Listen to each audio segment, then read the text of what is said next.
I regret that. Hey friends.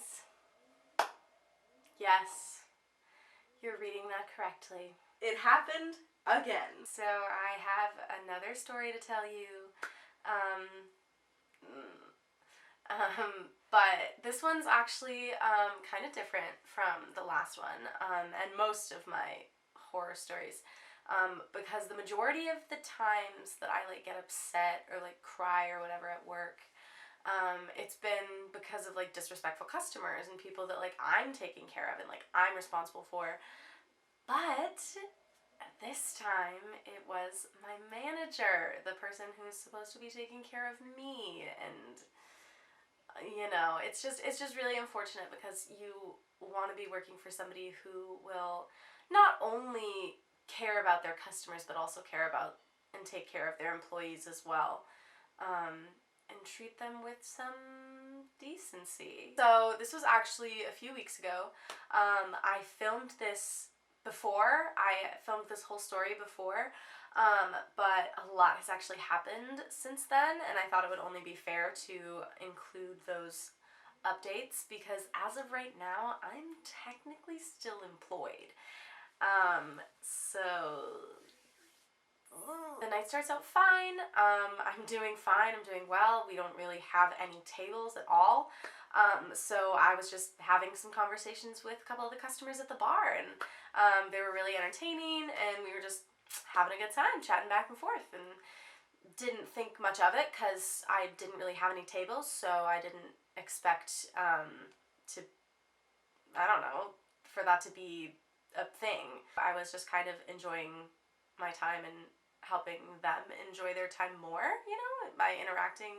I don't know, maybe that's just my own personal, I don't know. As I'm kind of like chatting with them, I kind of noticed like my boss is just kind of like watching me, and it was just like a really uncomfy feeling because it didn't feel like it was like a good watching, or if that's even a thing.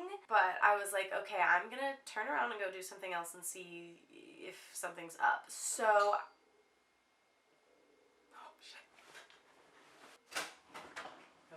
thank you.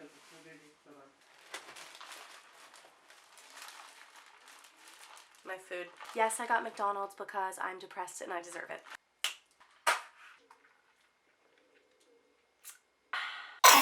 So I went upstairs and I started bussing a table, and I overhear the table next to me talking about Michigan and going to the University of Michigan. And I'm originally from Michigan. So how many times can I say Michigan in one sentence?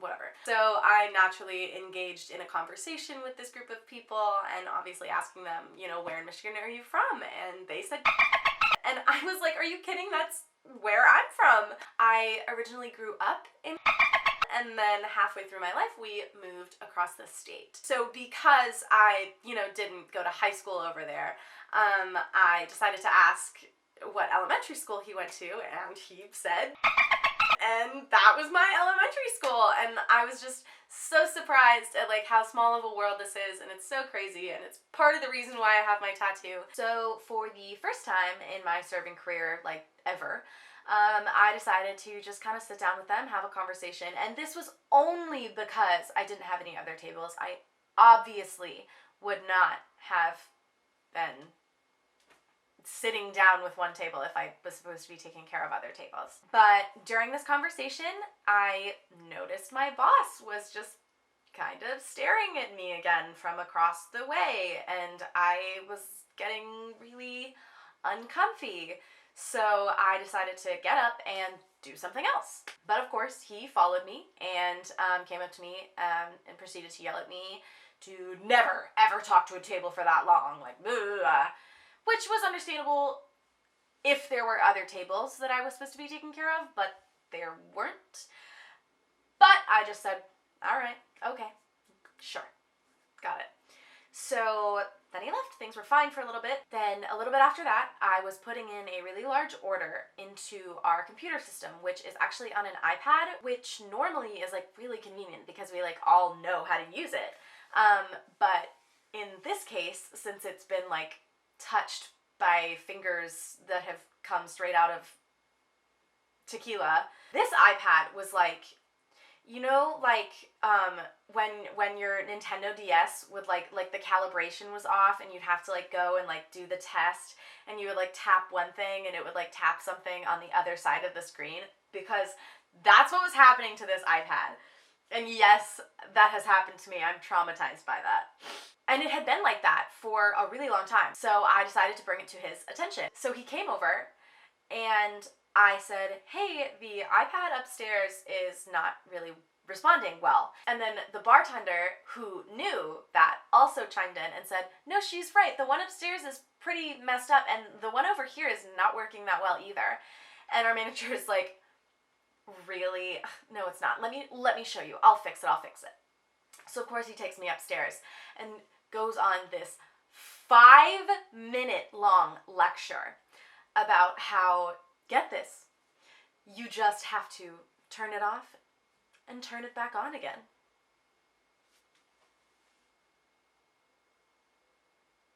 Do you think we haven't tried that? First of all, but second of all, we turn the iPads off every night anyway, so it's not like they've been running for days, as he was saying was happening. But I just responded with, okay, well, I'm just letting you know it's not going to work. We've done this before, we turn it off every night. It's probably not going to work. And of course, the one time he touches it, it doesn't do it. It doesn't glitch. So I was like, okay, but like, just wait a little bit, because it'll start doing it again. And he was like, oh my God, Riley, get over it. Like, it's fixed. I told you I'm right. Like, for 5 minutes, and then walked away. And sure enough, the second he leaves and I go to put in my next order, it starts glitching again. So I call him over and I showed him, I said, watch me do this, watch. And I showed him, and he looks at it and goes, we don't have time for this. Go. You're supposed to be doing something. Go do something. I am! I'm trying to put the orders in onto the iPad, but it's broken! So that was that. And so he just walked away, and I just continued going about what I was doing. A little bit later, another table came in, and they were these two gentlemen, and they were so friendly, so kind, so chatty. And I so appreciated that, obviously. I feel like we all do, when a customer is like really interested in your life. Because when you go out to dinner, I don't really care about who's serving me. I care about what I'm, eating good food and having a good time with the people I'm with, But it's nice. It's nice when they're like interested in, who's taking care of them. But on the same token, I had just gotten yelled at for talking to tables for too long. But they were just so engaged in this conversation that I just felt that it would be so incredibly rude to walk away. So I didn't, and sure enough, he was staring at me and watching this whole interaction go by. I could feel his eyes in my back, and the second I walked away from that table, I hear, we need to go talk somewhere. But at this point, I did have something else that I had to go do. So I went and I did it, and then in between that, I had gone back to that table who was really friendly and chatty, and I mentioned to them how nastily my boss was treating me that night. And I know I don't know if other servers do that, where they're like, or talk to their tables about how they're being treated by like their boss or like their day or whatever. But I do, and it's not something I should do, but I do. But I said something to them about it, but it was just along the lines of like, I can't talk to you guys for too long because my boss is about to yell at me. And by that point, it had been a while since he had told me that he wanted to come talk. So I thought that he'd honestly forgot. But of course, just after that interaction, he pulled me aside, and then he then proceeded to just yell at me and tell me that essentially everything I was doing that night was wrong, that I wasn't helping. That was one of the things he said, and immediately I was like, hold on, I don't mean this in an argumentative way at all, but I genuinely want to know, I want you to tell me what I'm not helping with, because in my eyes, I feel like I'm doing everything that the job required, that you told me that I'm supposed to be doing. What am I not getting? And his response to that was, Well, it wasn't me. It was a coworker that said something. So I don't know. It wasn't me. Like, come on, really? So I was like, all right, then who would say that? Because there were only two other people working that night, another server who's a friend of mine and a busboy. And I could only think of one situation in which somebody could have said something, and it might have been at the very top of my shift when I had my back turned for a second and a couple had come in to be seated, and I didn't catch them. And I take responsibility for that. I was not, watching. And I said that to him. I said, oh, that was that. I just had my back turned for a second. I apologize. And he said, no, it's not that. It's not that. So I was like, okay, what is it? Because I couldn't imagine that the busboy would say anything, because this particular busboy, I have had conversations with everybody about this. This particular busboy will not let you touch his work. If he's doing something, you can't help him. He does not need help. And if you ask, he looks at you like you're dumb. Like, you really think I need help with this? I would continuously ask him if he needed help. Every single time. He would carry mountains of trays of food in his arms. And I said, I can follow you. I'm not doing anything. Can I help you? And he says, no, I got it. And it would be to the point where I would go to fill up water for my own table, and he would come and butt in and push me out of the way and be like, no, this is my job. I got this. So it got to the point where I stopped asking. So I couldn't imagine it could be him saying that I wasn't helping, because I can consistently ask to help. So I wasn't getting it. And the biggest thing that he fixated on was you're talking to tables for too long. And get this, his literal reasoning, and I kid you not, these are the words that came out of his mouth. Because if you're talking to one table, then it means that you're not talking to another table. I'm one person. What? Of course that's what it means. And his favorite thing that he would like to say was, you can't give a 5-star experience to one table and a 1-star experience to another. And I quickly shut that down with, all right, well, if that is what you are perceiving by me talking to a table for longer than I talk to another table, if that's what you're perceiving is that I'm giving that table a better experience than the other table, then I implore you to go upstairs and ask my tables if I'm giving them a 1-star experience. And again, I don't mean that in an argumentative way at all. As a server, you have to know some kind of level of understanding of the behavior of individuals when they come into your business, so that you can understand what kind of experience that they're going to want you to give them. Some people don't want to be bothered, and that's their business. That's fine. They want to come out to dinner, order their drinks, and just sit there and have a conversation and not be bothered, and that's perfectly fine. Others love to have conversations and get to know their servers. So it's completely different. And I attend every single one of my tables accordingly. And I am always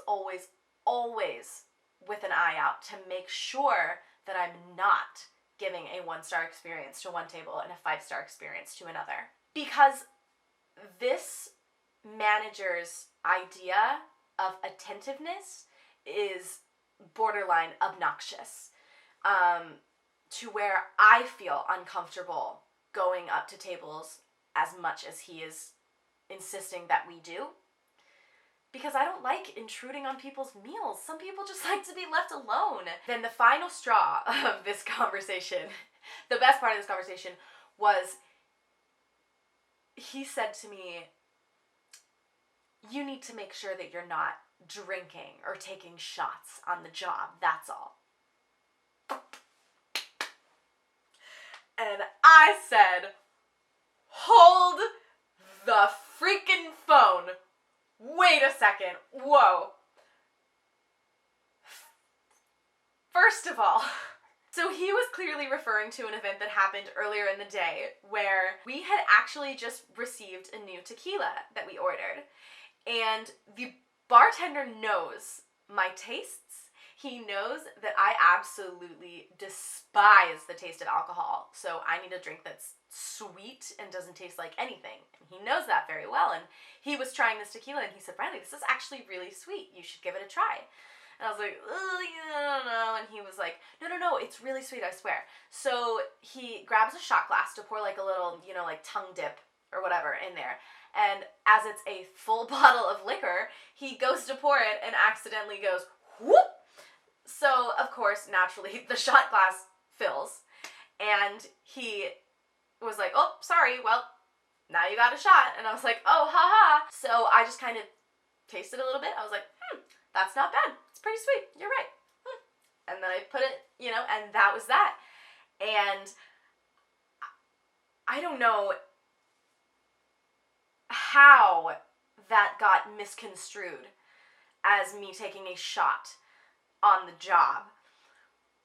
But regardless, the worst part about it was how frustrating it was to me that I was at the center of this don't drink on the job, don't take shots on the job crusade when every single other one of my coworkers, including and especially the bartenders, actively take shots and drink cocktails on the job just for the sole purpose of fun. And I have done it like literally other than this tongue dip once, because, peer pressure and everybody else was doing it. Emphasis on the fact that everybody else was doing it, because the literal worst part about all of that was the fact that for some reason, even though me and every single one of my other coworkers did this shot, the busboy fixated on the fact that I did it. And every single time I would see him after that, he would come up to me and be like, oh, are you drinking today? Are you drunk? Like, are you serious? There was this period of time where I had such severe tonsillitis that my throat was literally black. I have photos, but I'm going to spare you. But I would still come to work, and I would be huddled over, literally hacking my lungs up. And he would come up to me and be like, are you sure you're sick or are you just drunk? Like,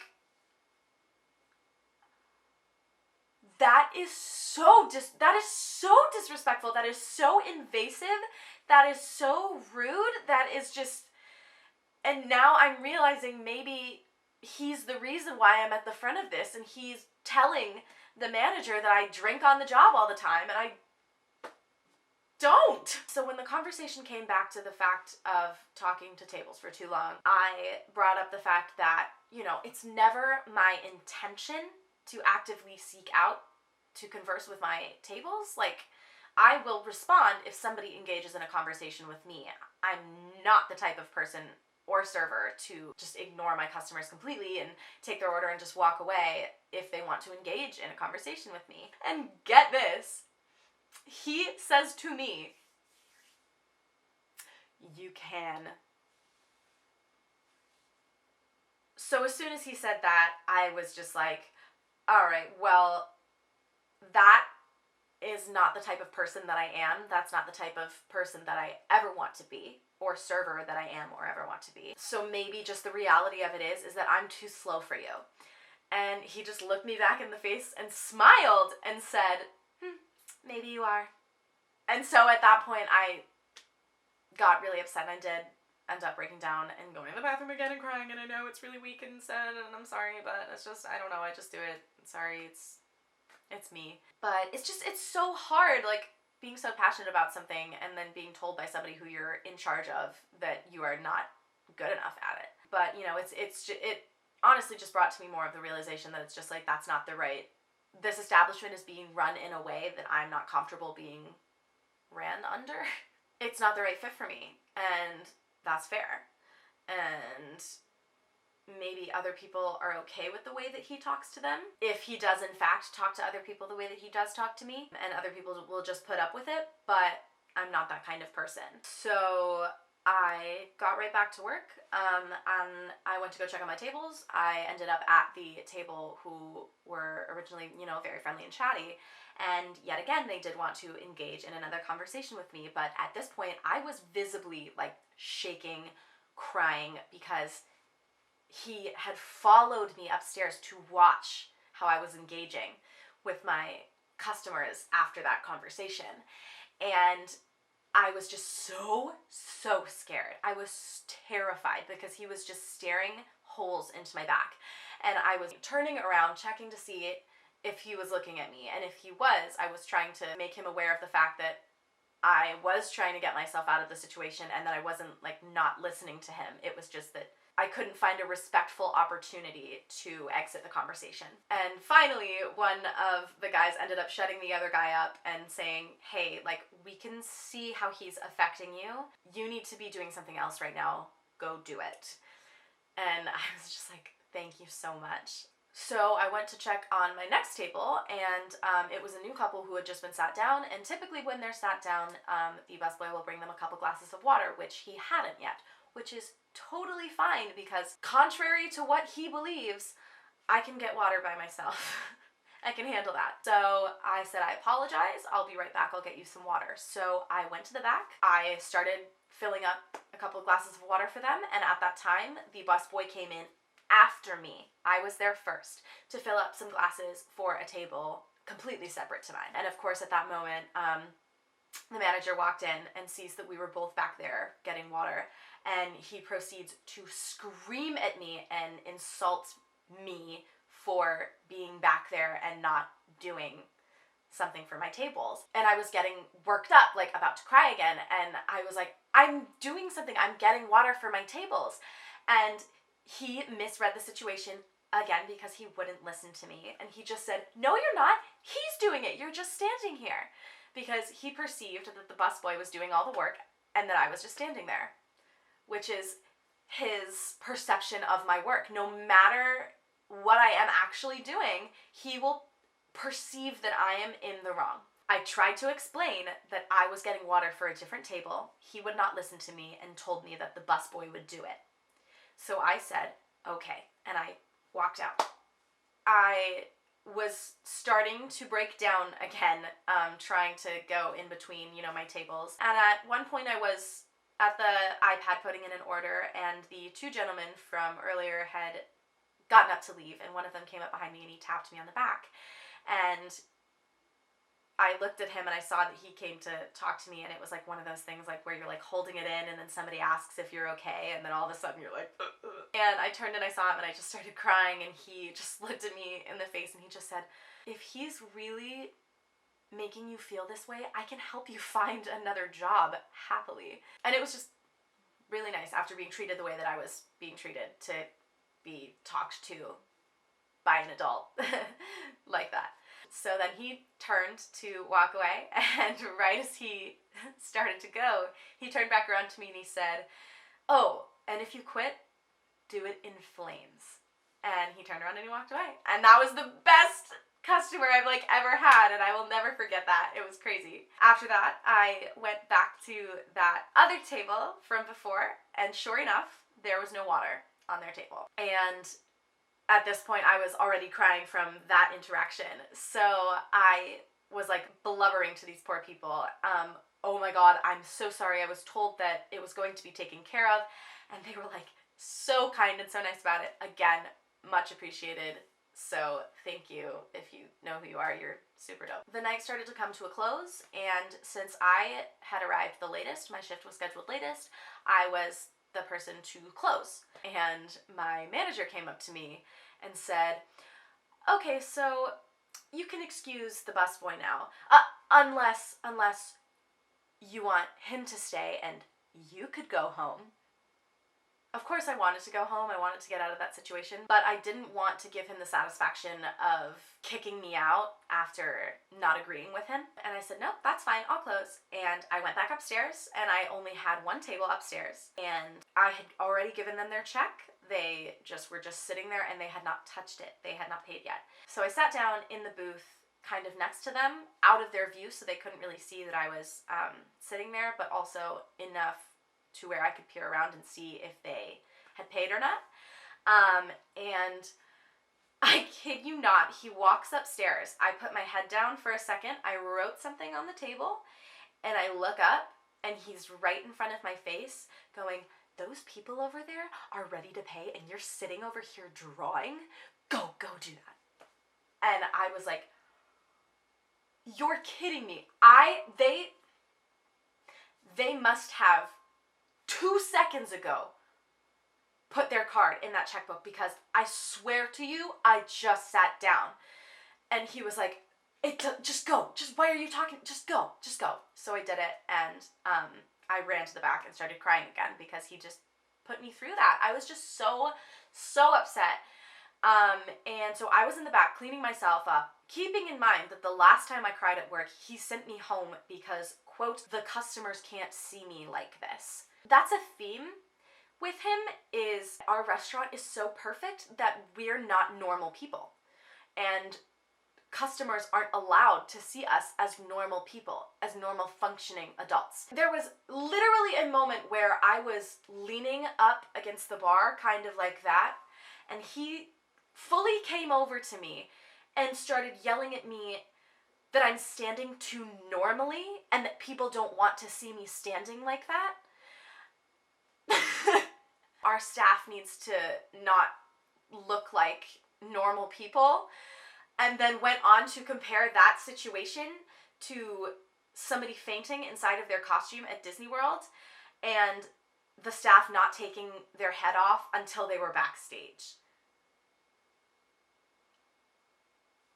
Duh. Disney is a children's park. You're not going to take off the head of an animal in front of a bunch of children. This is a bar. We are fully functioning grown adults. We all have jobs. We all work. It's a natural way of life. Like, what do you mean we can't be normal people? Regardless, I was upstairs cleaning myself up, and finally when I made my way back downstairs, he came up to me and he was like, "You're not even around. You're not even doing anything. Just go home. Just go home. He's gonna stay." And I just wanted to yell at him, "Yes, I was gone because you made me cry. I was cleaning myself up." But I was just so tired of it at this point. I just was like, "Fine, bye." And I just left. That was on a Saturday. The schedule comes out on Sundays. So the following Sunday, guess whose name wasn't even on the schedule? At that point, I was quite finished with the job anyway. So I didn't make a fuss about it. I didn't contact him about it. I took the week off, and I was like, I'll just see how next week goes.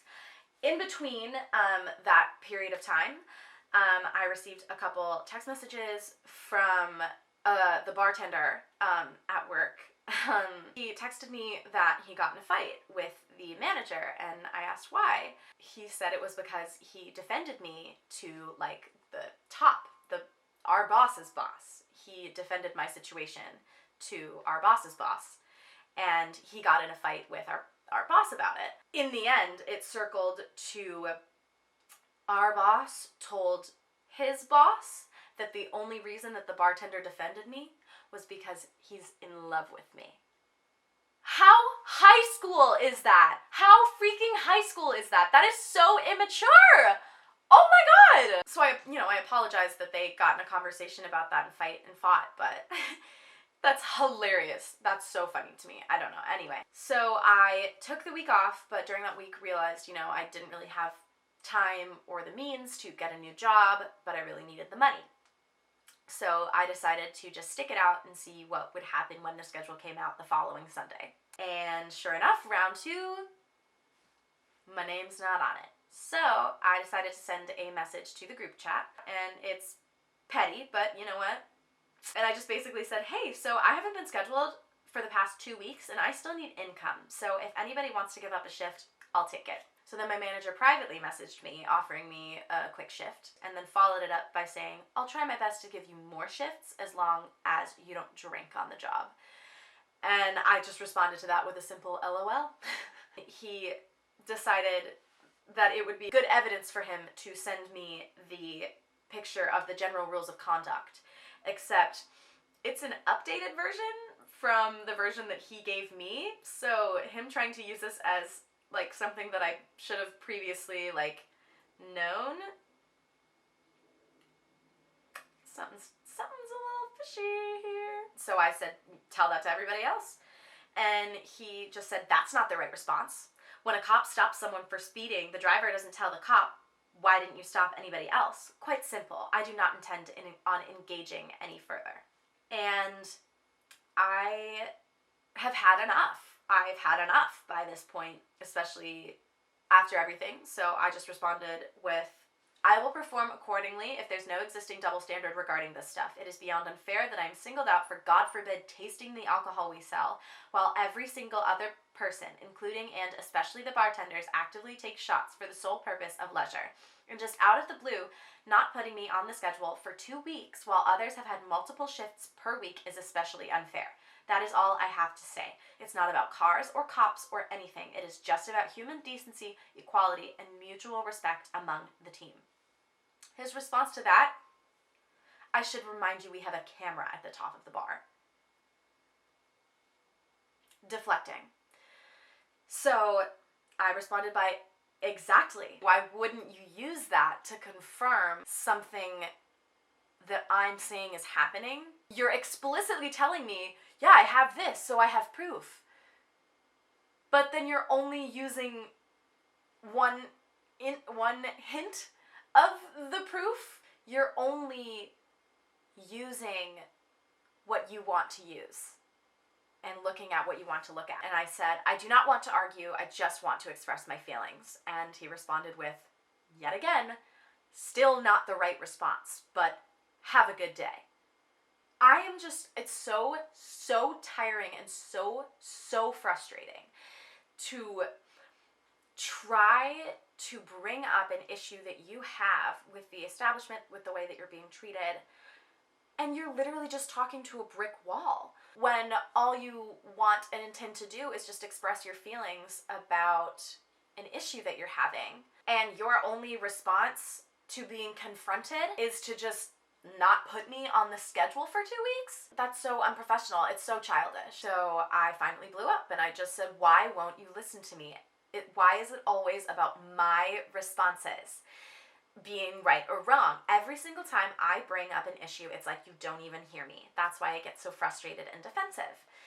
And he, of course, responded with the always, well, you don't know what I'm like with other people. But yes, I do know what you're like with other people because I see you watch them do behaviors that you criticize me for and you're enabling them. So he, of course, still will not confront the issues and just says, well, you don't know how I talk to other people. No one argued or used your kind of defense. And I was just like, you know what? It's pointless. I'll see you Sunday because you're not listening to me. And then he brings up an instance of me crying and complaining when I see customers arriving late. And once again, he's taking a situation completely out of context. That is not what happened. That was the night that I came with the severe tonsillitis. We were a man short, and we started just getting busier and busier, and it was stressing me out.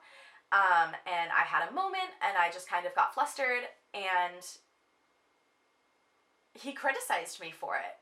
And I said, that's absolutely not okay and not fair for you to criticize me for being emotional or hurt or using that situation out of context as a target against me. Something got through to him because at that point he did end up sending a message to the entire group chat saying, hey, everybody needs to make sure that they're not drinking on the job. And I messaged him personally and I said, thank you for addressing everyone. And the conversation ended there. That was that. And I was back to work the next day. And then on about my second shift back from that 2-week hiatus, I had an accident and I actually fell down the stairs fell up the stairs technically, carrying a tray of drinks. And I just fell directly on top of the shattered glass that I had dropped as I was falling, cut up my elbow. And fortunately and surprisingly, he let me leave because of that. Because at first it did not seem like he was going to. At first it was, well, at least you're not this hurt. It could be worse.